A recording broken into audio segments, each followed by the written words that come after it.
الحمدللہ رب العالمین والصلاۃ والسلام علی سید المرسلین۔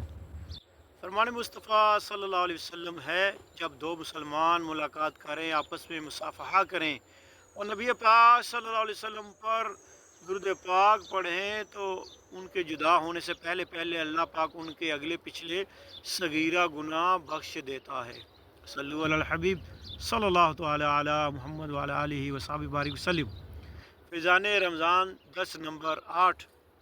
حضرت سیدنا عبداللہ بن ابن مسعود رضی اللہ تعالیٰ عنہ سے روایت ہے کہ شہنشاہ ذیشان مکی مدنی سلطان رحمت عالمیان محبوب رحمان صلی اللہ تعالیٰ علیہ وسلم کا فرمان رحمت نشان ہے، رمضان شریف کی ہر شب آسمانوں میں صبح صادق تک ایک منادی یعنی اعلان کرنے والا فرشتہ ندا کرتا ہے کہ اے بلائی طلب کرنے والے، ارادہ پختہ کر لے اور خوش ہو جا، اور اے برائی کا ارادہ رکھنے والے، برائی سے باز آ جا۔ ہے کوئی مغفرت کا طلبگار کہ اس کی طلب پوری کی جائے؟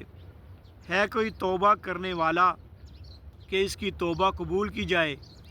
ہے کوئی دعا مانگنے والا کہ اس کی دعا قبول کی جائے؟ وہ ہے کوئی سائل یعنی مانگنے والا کہ اس کا سوال پورا کیا جائے۔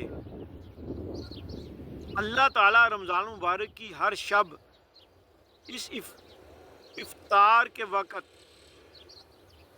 60,000 گناہ گاروں کی دوزخ سے آزادی لکھ دیتا ہے، اور عید کے دن سارے مہینے کے برابر گناہ گاروں کی بخشش کی جاتی ہے۔ مدینے کے دیوانوں، رمضان المبارک کی جلوہ گری تو کیا ہوتی ہے، ہم غریبوں کے وارے نیارے ہو جاتے ہیں۔